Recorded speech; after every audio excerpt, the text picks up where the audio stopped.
Yo, what's happening, yo? Welcome in, welcome in. It is another episode of Snaps. T-Bob Hebert here, joined as always by QB1, Mr. Aaron Murray. Aaron, what's up, dog? How you feeling today? Man, happy Thursday. Happy Thursday. Once again, doing better here in Atlanta than Tuscaloosa to this day.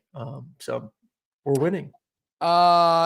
Congratulations to you. You had a very successful tweet yesterday, kind of trolling the audience with a bit of a misleading title. And I like how you played it. You played it pretty dry, talking about, come on, isn't there anybody feel bad for Alabama? Does anybody have any heart? And you're talking about it. You never actually expressed that you didn't feel bad for them, but you kind of did. It was well done. It's got a lot of people responding like, fuck you, fuck no, I don't feel bad for Alabama. And look, that's what we're going to try to discuss today, right? Is this Bama dynasty dead in the DeBoer era? What do these transfers actually mean? Because we'll get into it. I think it's a little overblown, dude. Yeah. I think it's a little overblown, and it is very much more so welcome to modern college football as opposed to this is some sort of outlying disaster. Unfortunately, John, I do not have any other stories about fake penises on the docket for today. I don't know. Yeah, we're gonna have to we'll have to see if I can create some more. Maybe next year or something. This year, right? Time's now 2024. Aaron, how's everything? You all good? I tried watching The Creator last night. No. Really cool visuals. Oh, I watched that. Of being cool. Yeah, it's so. On the edge of being cool. I like the sci-fi visuals. It has no subtlety whatsoever. Did you watch the sci-fi movie I told you to watch? Which one? Like the stepbrother of. God, why am I drawing a blank on the damn name of it right now? Great. Did you watch it? It's Content. like a cheap old Star Wars, but it's not bad. It's like Star Wars, but not Star Wars. This is the dumbest. And I forgot the name of it. Damn. Yeah, exactly. PG says Aaron turned into my dad right now. Yeah, it's what like was that movie? I don't know. You know, it's like the Star Wars. You love the Star Wars, right? You love Star Wars. Yes, it's just like the Star Wars, but it's on not Netflix somewhere. It is. Hey, just go check it out.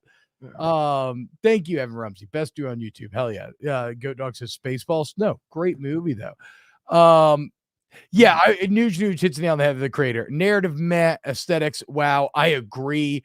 And it's about AI and stuff, only they have like such a kind of lowbrow take on AI, where AI just basically becomes a stand-in, like they don't have any of the powers that artificial intelligence would have. They just become like what we know as like a Rebel Moon.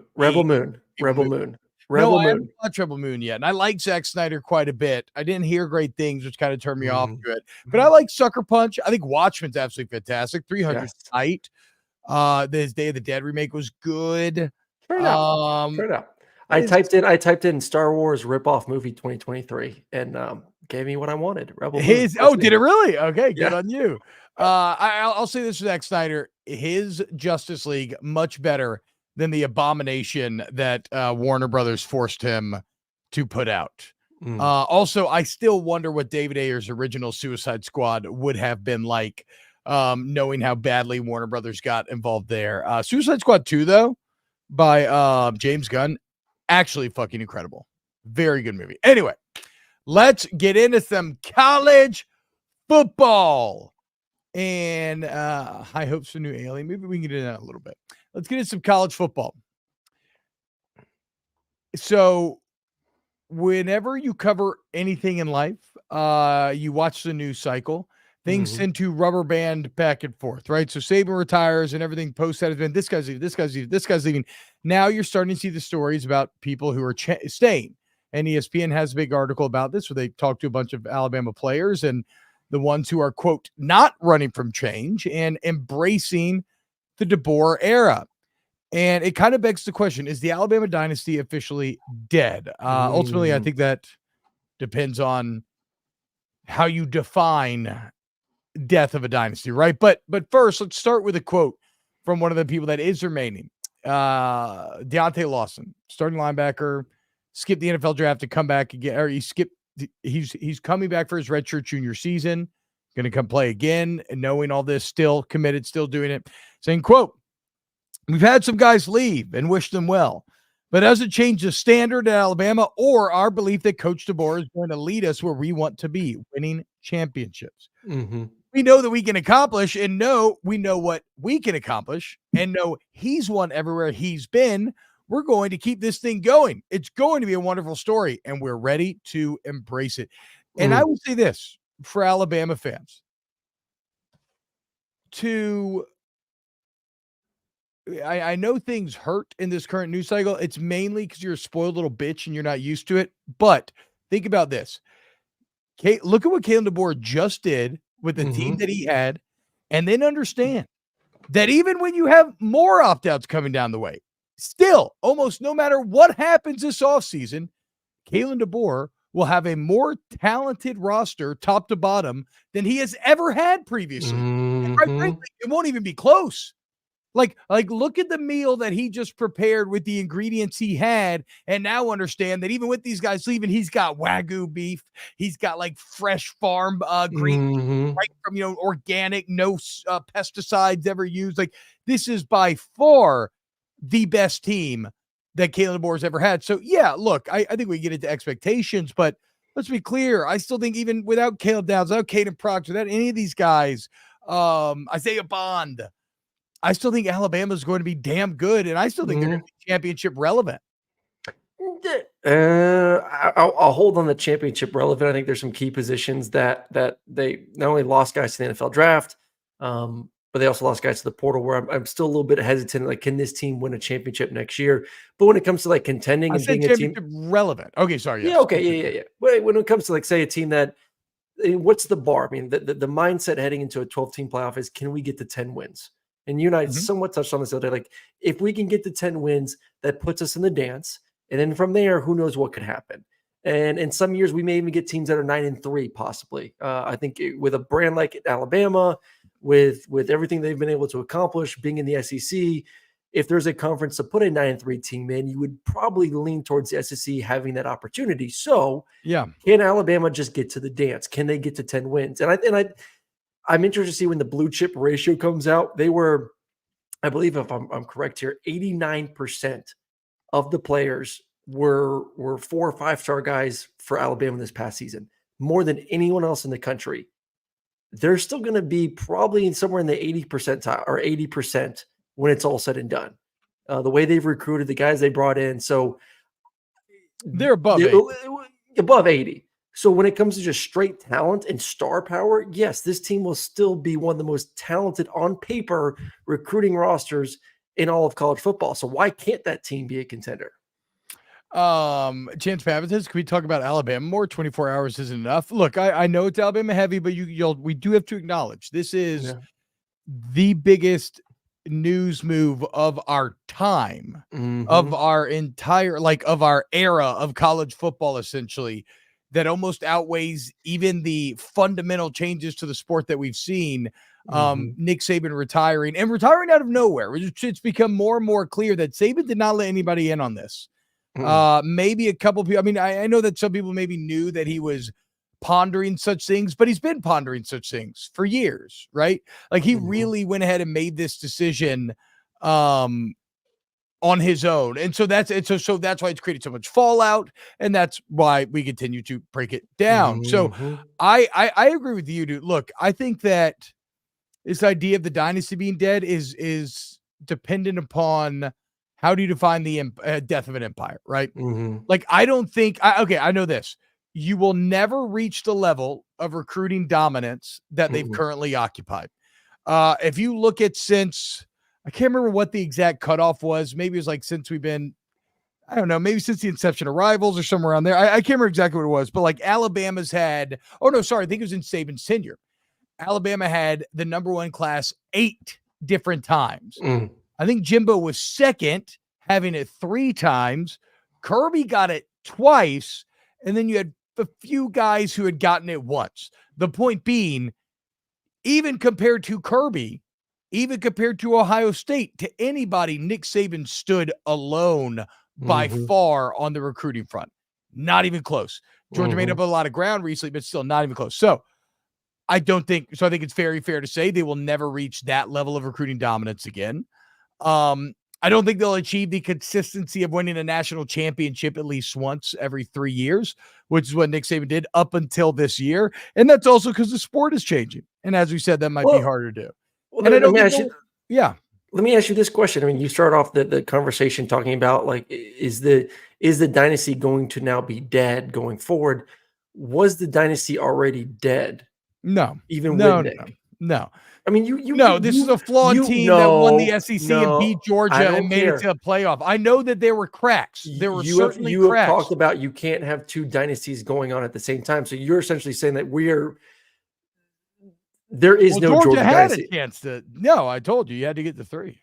No one's ever done that. Not even Alabama. So why does Alabama get granted but Georgia can't without 3? If you get like 4 and 10 years, or I'm just saying, like, if we do fast forward, and I think we're going to touch upon this a little bit later in the show. Like, if we do fast forward, 10 years from now, and Kirby does win 2 or 3 more natties, which if there's a coach to do it, Kirby's definitely on the short list for that, if not the guy to do that. Yeah, then maybe we do look back and say the dynasty was dead after 2020, 2021. Like, that was it. Like, the beginning of Georgia's dynasty started then.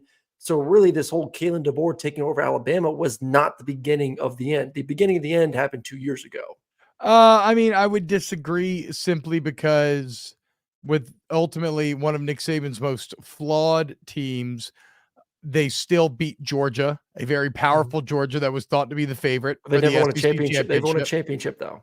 They won an SEC championship, and they made the playoff, and they took the national champions down to the last play in OT. Like, no, I think if Nick Saban was still there, where would they rank next year? Number 2? It'd be right there. So that's what I'm saying. So no, I think, look, it was waning. You could say it wasn't at the height of its power anymore, but it was still very much alive. And I think it may continue to be alive. Again, it's how you define these things. Like, I don't think they'll win 11 games, 15 out of 16 years, like they just did recently. But I still think they'll be a consistent top 10 team.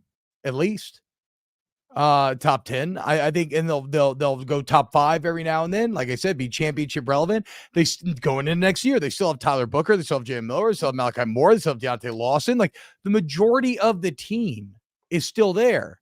And one thing to consider, and the ESPN article kind of touches on this, is with these other guys leaving and all this insanity, yes, that has the potential to break a team, but that adversity also has the potential to galvanize a team, like the crucible, to forge them closer together. And that's Kalen DeBoer's one main rule he's been telling the players is, the one rule is we're going to be a family. We're going to be close. We're going to be fighting for each other. Well, a great way to galvanize those who remained is with that message, right? With this message of, okay, if you don't care about Alabama, if you were only here for Saban, if you want to go chase the bag, go chase the bag. But then you got guys like Booker out here saying, look, no amount of money. And this is what I was getting at. Is that, yes, you're having some leave, but the majority of the roster, a lot of them are there for the A.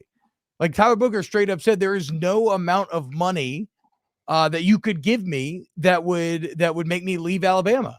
Like, I care about my legacy here. And so, yeah, I think, I mean, does Alabama finish in the top 10 next year? And next year should be kind of arguably maybe the lowest year, unless they just go off on and never get it back. I want to go to this too. I mean, I've always had the mindset of, like, players are the key, the engine, everything. Like, players are the ones that are out there playing. They're the one that have to go out there and execute.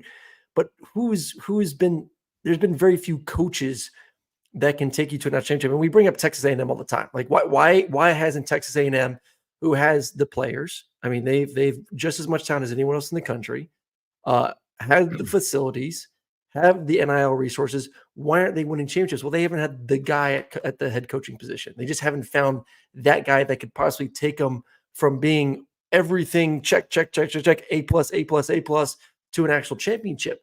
Well, because, like, there's only so many coaches that know how to run a program efficient enough to win a championship. It's been Nick, it's been Kirby, it's been Dabo, it was Urban Meyer for a while.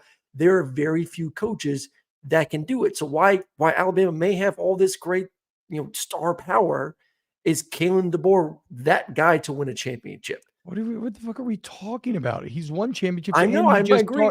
And he But just I'm brought trying to Washington say, to one. I know. Of course That's what he is. I wasn't saying he wasn't. Okay. I'm just saying, like, when we look at college football, it's a lot is to do with the coaches. That's why they get paid. It's all the coaches. That's why I always compare it to the Roman. Do you have a national championship coach? Yes or no? And there's only been a handful of guys that you could say that coach can win a national championship. But also, let's be clear, like, this idea of a national championship coach is kind of flawed a little bit, because coaches can catch lightning in a bottle. Look at Les Miles or Gus Malzahn.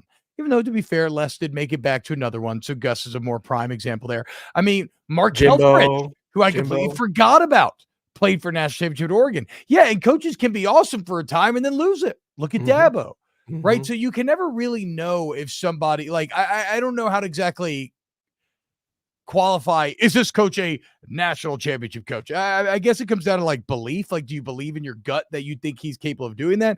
I mean, Kalen DeBoer passes that and then some. B.A. Stone Cold Tie, is Kalen DeBoer better than Brian Kelly? Time will tell. It's less proven. Time will tell. I think that's the answer there. Because Brian Kelly also won championships at Grand Valley State, a lower level, like Kalen did at Sioux Falls. Kelly's been on he's played for Natty as well. Like, Kelly's just been on the big stage for way longer. We got to see if Kalen DeBoer has the staying power now that he's here, which I think he does. Yeah. Like, I think both those guys are probably top 5 guys in the entire country. So now you have 21 players who've entered the transfer portal. Okay, let's say it this way. So since the Rose Bowl, they've seen Nick Saban retire. Alabama fans have. They've had 21 players total enter the portal since the Rose Bowl. I want to say, though, it's only like 6 after Saban, but it is some of the biggest names highlighted by Proctor and Caleb Downs.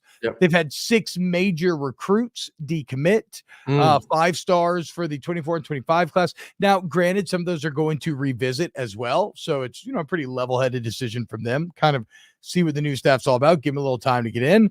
But that has led to a lot of Alabama fans. We did our dramatic reading of my text group yesterday.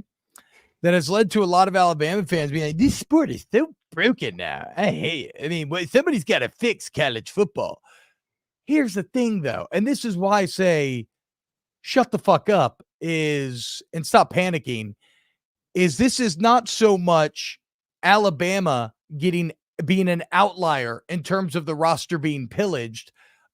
This is Alabama joining the party. Let's just look. I'll name you some of the schools and how many recruits have had leave this year. Louisville has had 21 players enter the transfer portal this year. Florida State's had 20. South Carolina had 21. NC State had 19. Arkansas had 24. Purdue had 26. USC had 21. Indiana had 23. Ohio State had 20. Texas A&M had 21. So again, Alabama's 21 is not an outlier. I mean, Ole Miss had 17, Colorado 17. You go down the list, Oregon 13. Like, again, not an outlier. It's just what had not happened to them previously that had been happening to other teams is now happening to them at a higher rate than they are used to. It's not just a higher rate, because everyone's going to have turnover in today's game. Georgia had a massive turnover. I mean, Georgia a month ago Georgia had like 17. Yeah, Georgia had a bunch, but once I would say the majority of those guys weren't starters. The majority of Alabama's guys weren't starters. Once again, yes, 100%. I'm with you. Like, they weren't starters. They're talented kids that were highly recruited that have a bunch of stars to their name. So it's like, damn, I wish we could have seen what that X5 star guy would have looked like with another season in Alabama. I think it's less pre, more post. I think it's all post, honestly. Like, you have just lost maybe the most talented safety in the country. Yeah. You've lost a starting left tackle. Like, that's the difference. Everyone is going to lose players. And hell, you may lose some starters. Ole Miss just lost maybe the best running back in the SEC, one of the best running backs in the country. Like, that will randomly happen. but that doesn't happen to Georgia. That doesn't happen to Alabama. If you're a starter and you're an elite player, you stay in Athens, you stay in Tuscaloosa. Didn't A.D. Mitchell literally leave Georgia after national championship that he dominated and go to Texas? A lot of money. Yeah. You want to be. Why do you think these other guys are leaving? For a lot of fucking money. So I don't think we talked about this with Caleb. Like, yes, money could play into it, and maybe if he goes to Georgia, Georgia's offering more than what Alabama is. But I think he's leaving more because Nick ain't there. I'm going to go with my DB coach to Athens, be with Nick or Kirby Smart, and go closer to home. You're talking so Caleb Downs to Georgia's a done deal. You're saying not a done deal. I mean, I've heard Texas because Texas got some big pockets. I think he's leaning more Alabama or Georgia though. You Georgia fans are yelling at me that 80s kids live in Texas and that's why he went there. Look, that's all well and good. I'm just pointing out. 80 didn't play a lot that season either. It's not like 80 was a full starter the entire year. 80 didn't come back until the national championship or the game before. Okay, so take Downs and Proctor off the team. Alabama's still going to be more talented than every team they play on their schedule, save for Georgia. Maybe. With an older Jalen Milroe coming back and a year under Ryan Grubb and Kalen DeBoer to develop. Like, I think the sky is falling shit is over. I think Alabama fans are kind of being pussies a little bit here. I agree, it's been overblown, but they're losing a lot of experience. I'm loving it because I love their pain, and I'm not trying to soothe their pain. Like, I want them to feel panicky. I want them to feel awful. But if you're going to tell me that Alabama can't replace a safety and a left tackle, I'm going to tell you they did every year. They do every year. I know they got talent. There's no doubt about it. They got talent. I think it's a question of can DeBoer develop that talent? Because Nick is, we always said this about Alabama. It's not rebuild, it's reload. Why? Because it's Nick Saban and how good of a coach he is and how good of a developer he is with a bunch of 4- and 5-star guys. So like there was never a doubt, could Alabama just reload and do the same thing the next year? I think the question is now, like, we have lost a lot of experience. You lose both your defensive ends. You lose both your corners. You just lost your starting safety. I mean, half your defense, if not more of your defense, is gone. Yes, there's talent behind it. Love your starting inside linebacker. You still got your captain and starting. But can Kalen DeBoer, can he develop the young talent the same way Nick Saban developed it, where it's not rebuild, it's reload? That's the question.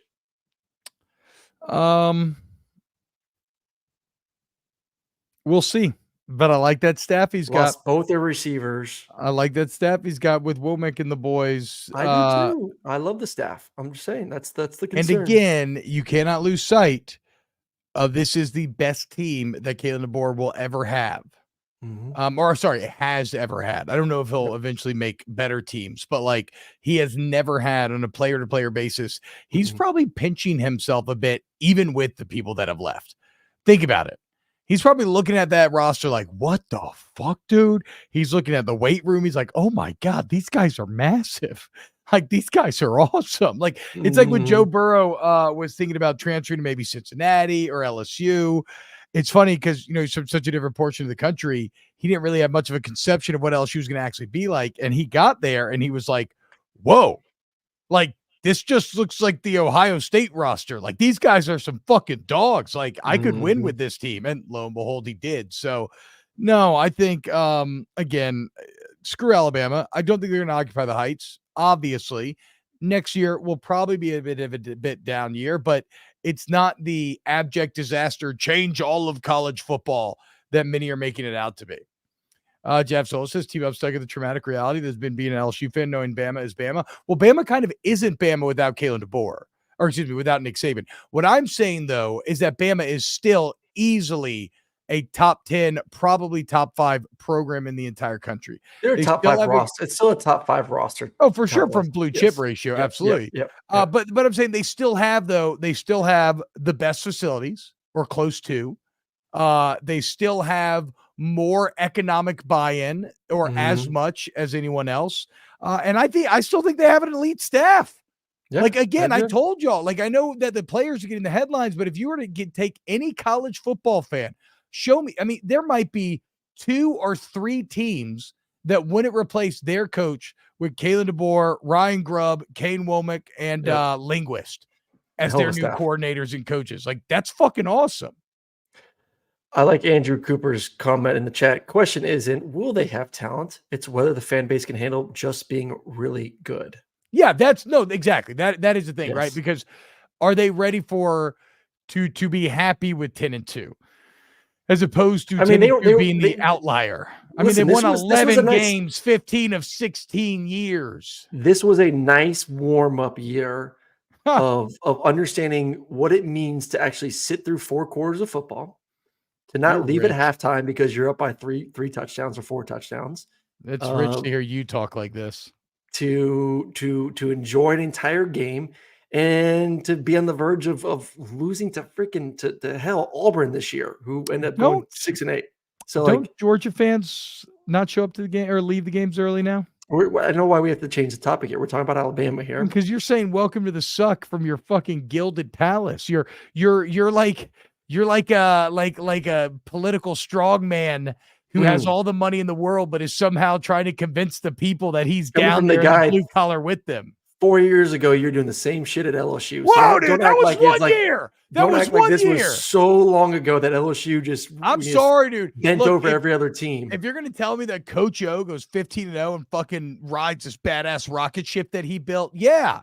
Look, that's not, that's not. It wasn't consistent, okay? It was beautiful, is what it was. It was a perfect storm of great, engineered by the best college football coach of our time, Coach Ed Ogeron. Yeah, G Bama boy. Yes, we know Bama has owned everyone. It's not just T-Bob and myself. Bama has owned everyone for 15 years. So take a number for the list. Colin Ferguson, T-Bob just argues everything Aaron says because deep down he knows LSU can't sniff UJ, Bama, and maybe even Ole Miss at this point. Projector Magoo? Do you mean Inspector Magoo? I guess when I do this, it kind of does look like that. Colin, fucking Ole Miss? The fuck you talking about? Yeah. LSU had a 9-point lead on Ole Miss in the fourth. Yeah, they fucked it up and lost. But like, let's not give Ole Miss, Bama, and Georgia rank. Now, I think this move likely pulls LSU much more even with Bama. Even the last 2 years under Saban, it is 2-2. But yeah, Georgia's the outlier. Georgia's certainly the outlier. And no, Brad Bush, Coach O is not still coaching. Lucky for Georgia fans because Coach O owns Kirby Smart's little bitch ass. Owns it. I was in the stadium in 17. Let me ask you this question. If we're going to tier rank, and we need to redo our top 10, top 20, whatever we do, top 12, maybe we'll do that next week as we continue to digest where some of these players go, because there's still a lot of movement that needs to be happening. But what SEC tier would you put Alabama? What SEC tier would you put LSU? I am now tempted to put Georgia in a tier all their own. Yeah. But I think I might be getting a little too. I was thinking about doing a Georgia tier, then maybe a Bama Texas tier, and then LSU Mizzou Ole Miss after that. But I might be dividing too many hairs here. I might be splitting too many hairs. I would lean more towards Texas being on Georgia's heading into next year. Like my overall confidence with the program of like where are these programs heading in the 2024 season, I would lean more towards Texas, Georgia, closer into that tier 1. Yeah, that's probably and then right. Alabama is definitely a tier below now. No? Texas is closer to jumping up with Georgia than Alabama. I don't feel like it's clear cut. I would say that if I'm a betting man, I would agree with you that it's probably more likely than not that Texas is below those two. But I mean, hold up now. But excuse me, that Bama's below those two. But like, hold up now. Like, are we giving Texas too much credit? One good year and suddenly they're just right up there with Kirby. And that's why I'm saying I'm tempted to make Texas Georgia kind of its own outlier. Like this. No, I agree. I think Georgia is their own outlier because of Kirby, because of the roster.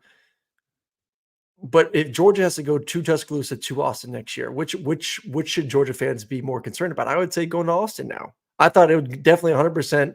A week ago, if you asked me the question, I said going to Tuscaloosa week 4 with Nick in that roster, hell no, that's going to suck. Again, probably, but I would like to allow myself the out of like we still haven't seen Texas do it consistently.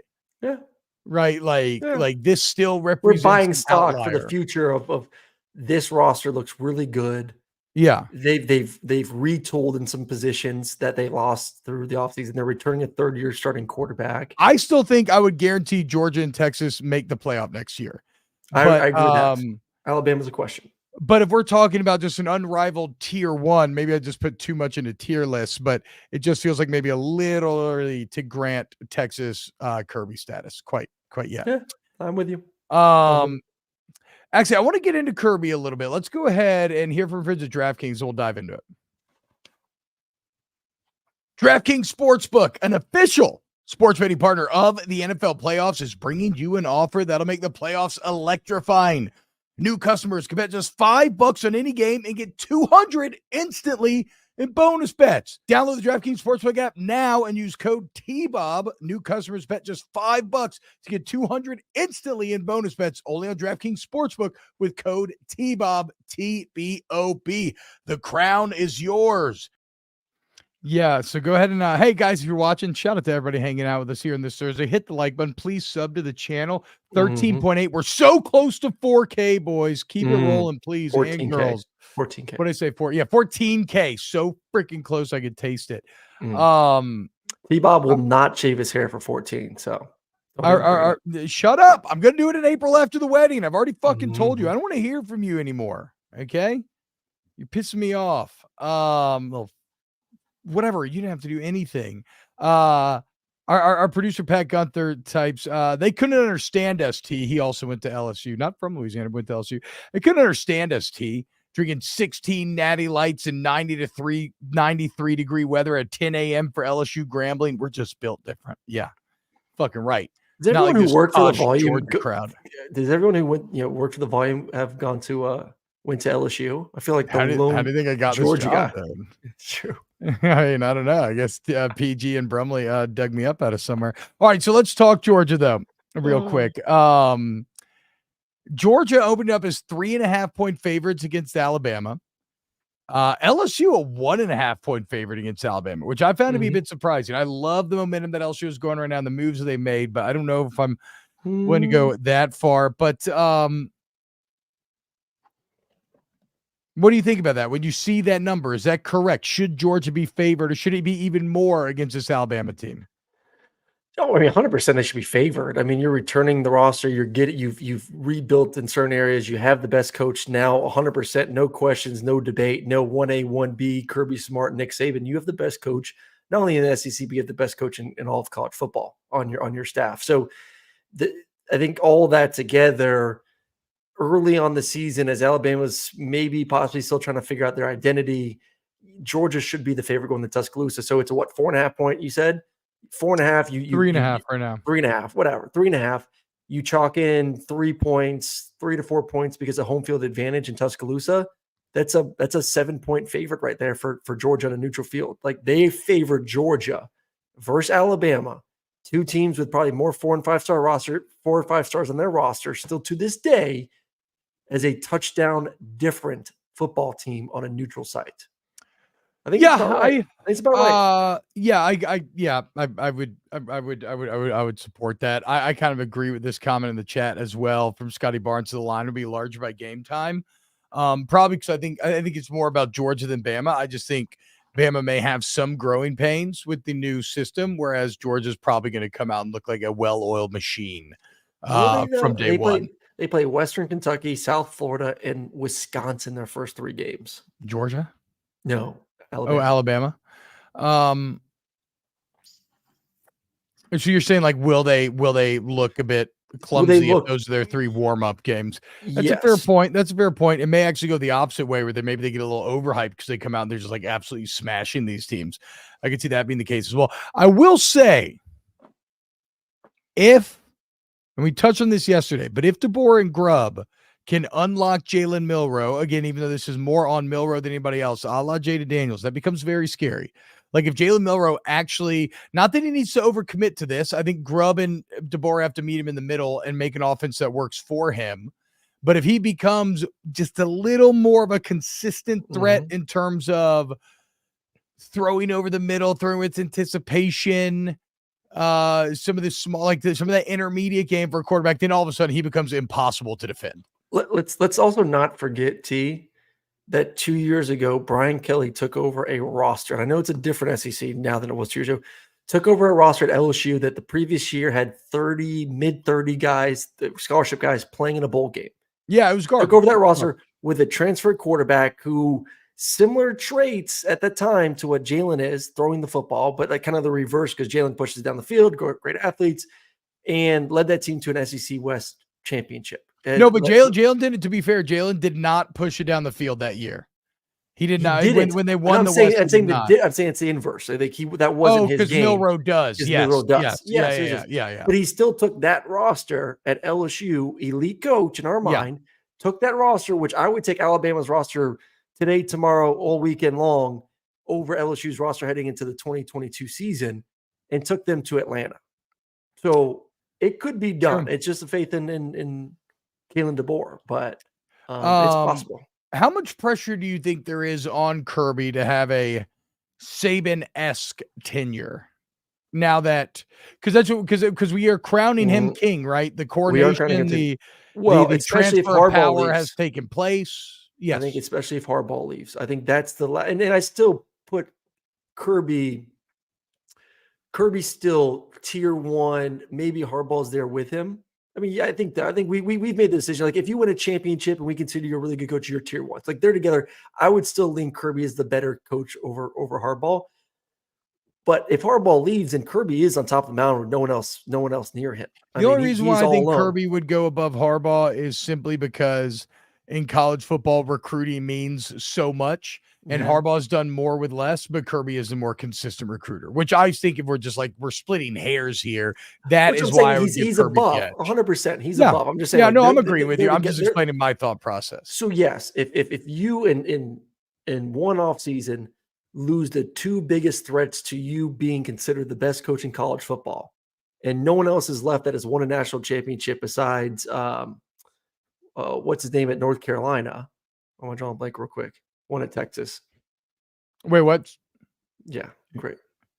Mac Brown? Mac Brown. There you go.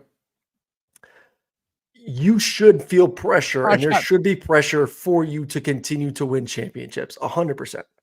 Yeah. No, sorry. I got distracted there. Noah Lejeune said, stop splitting pubes, T-Bob. That's that kind of snaps humor that this show's defined on. Excellent job, Noah. Yeah, like, sure, but no more pressure than it's always been.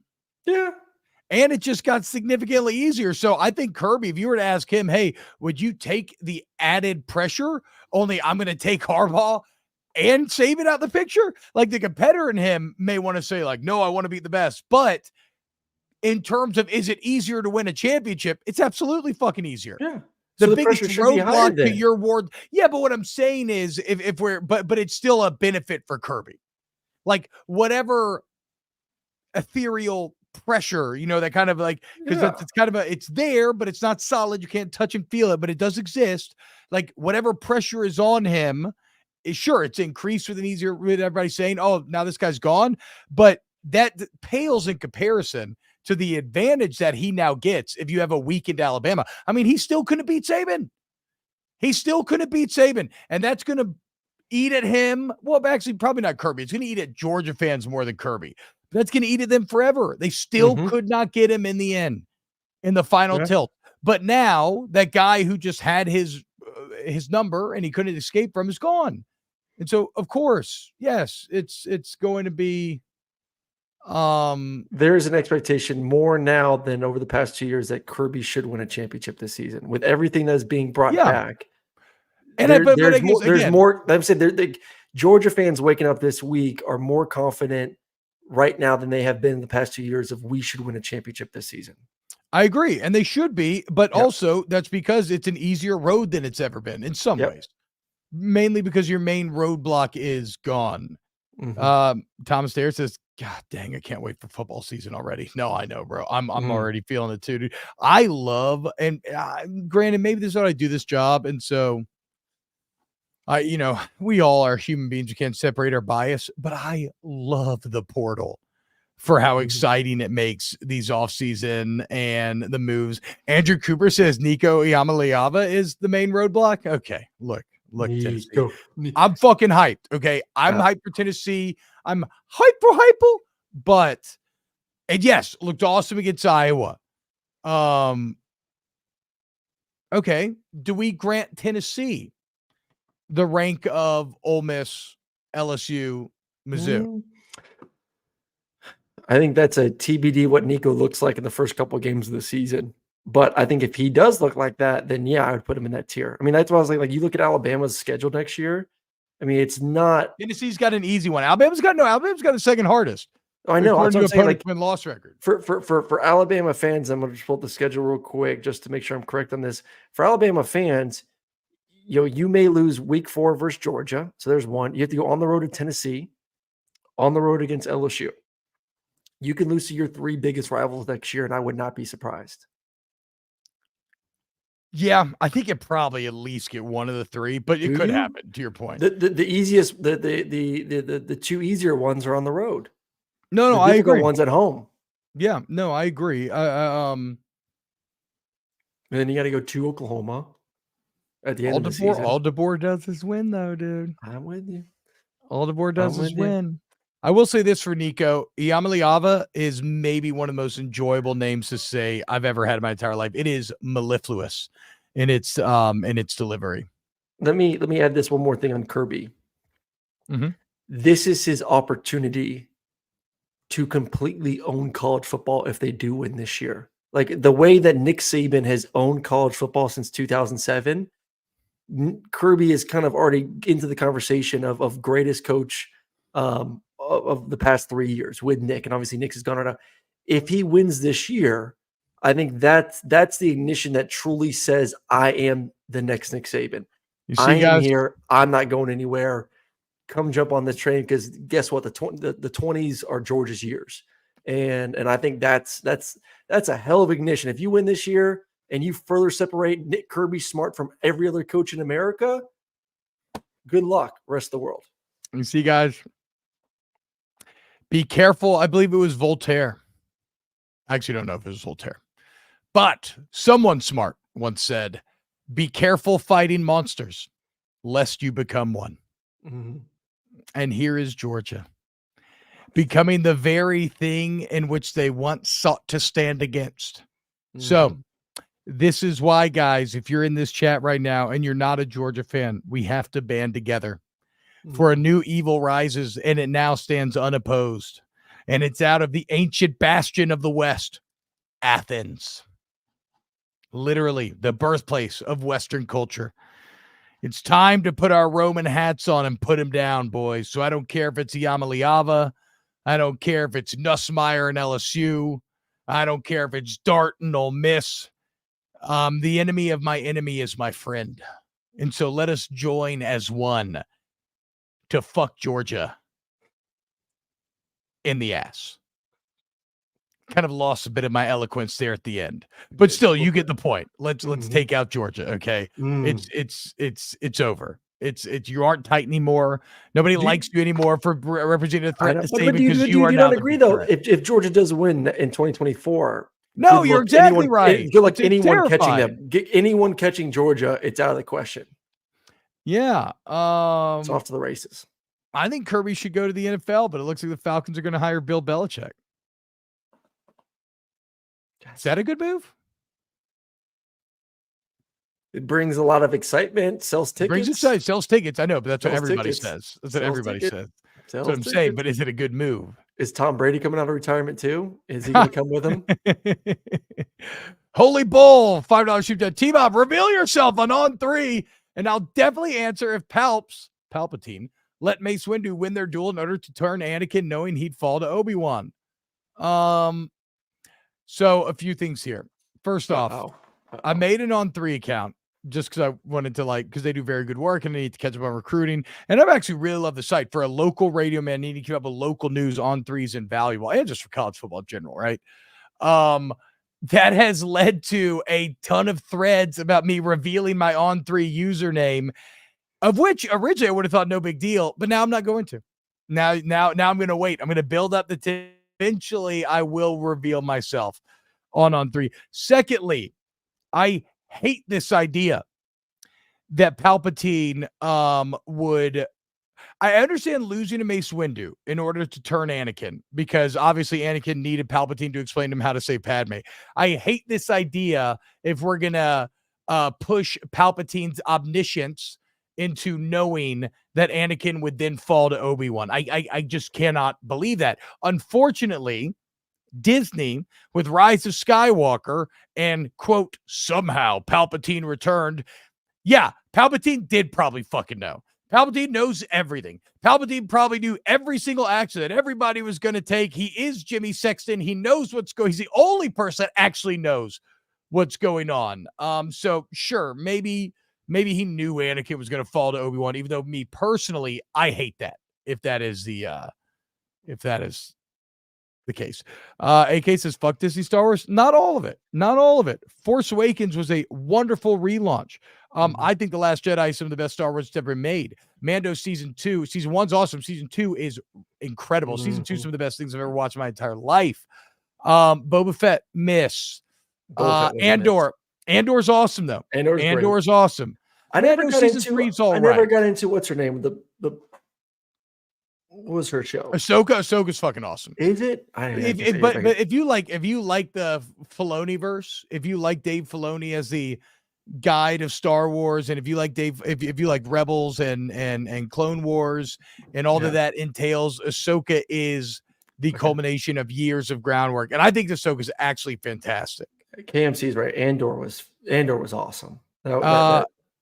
Razor says changing Kylo's arc was a bad choice. I mean, it was an awful. We can get into, like, the deal is that 9th Skywalker saga movie should have been, in my opinion, I say should, no ideas are good or bad until you execute on my opinion. It should have been Rey in charge of the forces of good going against Kylo in charge of the forces of bad. We don't fucking need Palpatine back and invalidate the original trilogy altogether. We don't need that. We need new. Kylo's fucking telling you, Rian Johnson's telling you in the throne room scene when he's telling Rey, fuck the Jedi, fuck the Sith. It's time for new shit. And yet the fans couldn't fucking handle Last Jedi because you're fucking small-brained. Dummies. It's ridiculous. You don't like the story of Luke? He's a broken fucking man. Every one of his mentors, broken fucking men. Obi-Wan, Yoda, the people he learned from. And he suffered in the same way. He tried to rebuild the Jedi Temple, and his greatest people turned against him and killed everybody he loves. Sorry if he too fucking backed out and went on an island to live alone. And then you tell me, oh, well, why did he throw the lightsaber? Why did he go fight immediately? What if Luke goes and fights with Rey immediately? What if he immediately joins? You know how fucked up that is? You know what that means? That means he's being a coward. Why is he hiding in the first place if he's down to just jump back into the fight? No. To be a hero, he has to believe that what he is doing is the best thing, is actually best. So, of course, he has to be dragged, unwilling, back into the fight. And then you know what he does? He does something far more powerful than just going out there and taking out squads of droids or stormtroopers. He becomes a fucking martyr. He puts his life on the line and he dies for the cause. And they didn't even do it subtly. They fucking hit you over the head with it. They had the little boy at the end telling the legend of Luke Skywalker. And what stands out over time, it's not a great warrior. It's the martyrs, the people who inspire, who sacrifice, we gain courage from and inspiration from. And yet you fucking ripped all that away in episode 3. Instead of him, or episode 9, instead of him being the rallying point for an alliance against the First Order, you just got fucking Lando Calrissian randomly running around snatching people up. It's unbelievable how badly they fucked up what Rian Johnson set up in Last Jedi. T-Bob's OnlyFans account will dive more into all of this, so make sure you go find them on OnlyFans. Small subscription, no genital, but other than that, lots of Star Wars. I'm sorry. You back? That's the only thing. When I reveal my On3 name, that's what the first thread I'm making is going to be a debate about Last Jedi. And I welcome anybody. Shane Bentley, $10. Disney Star Wars give no character arc to Rey. The Last Jedi killed the character of Luke. Rise of Skywalker showed that Disney has no plan with Star Wars. T-Bob, you're wrong on this. Okay, cool. Okay, so Last Jedi killed the character of Luke. It killed the character of Luke when he literally sacrificed himself to save the fucking resistance and all of his friends. It became the martyr to inspire further resistance and a changing of the galaxy, but it killed the character of Luke. It redeemed him, you dumb fuck.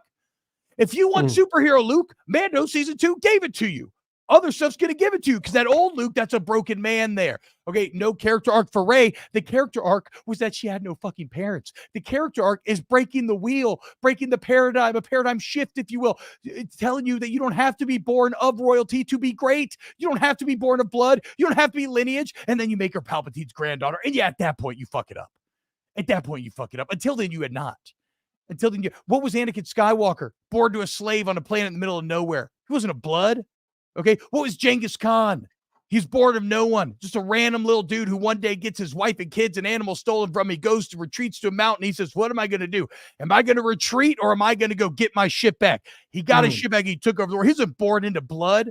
The fuck out of here. That was transformational when they made Rey's parents no ones, and y'all couldn't fucking handle it. And now it's a Palpatine granddaughter. Pisses me the fuck off.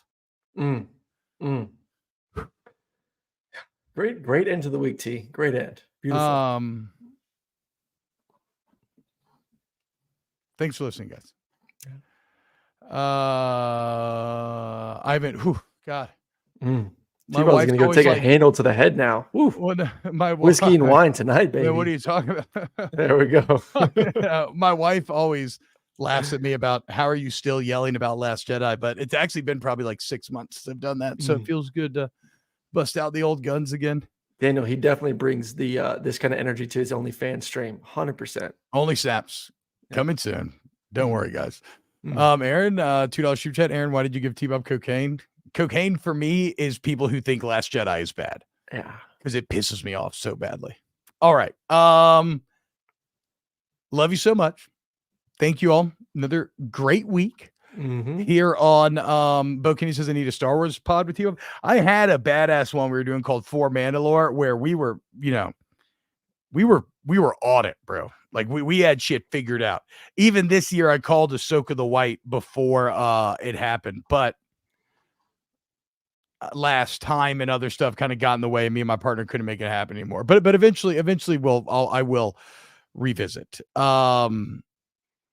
Thank you all so much. Thank you to Patrick Gunther. It's official. Oh wait, no, never mind. Thank you to Pat Gunther, Ryan Brumley, Danny Cardenas, Chris Tran, Christian Hunter, Adam Gracia. Huge, massive thank you to all of you who are listening and watching. Please hit the like button. I apologize for snapping at the end there.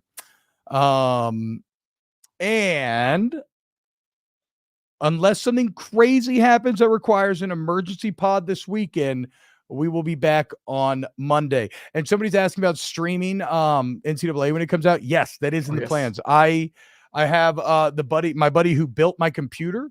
I have him coming in town to help me get it across the finish line in terms of setting up streaming.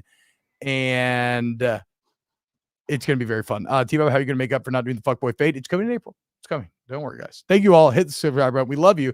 And we'll see you Monday. Lady all.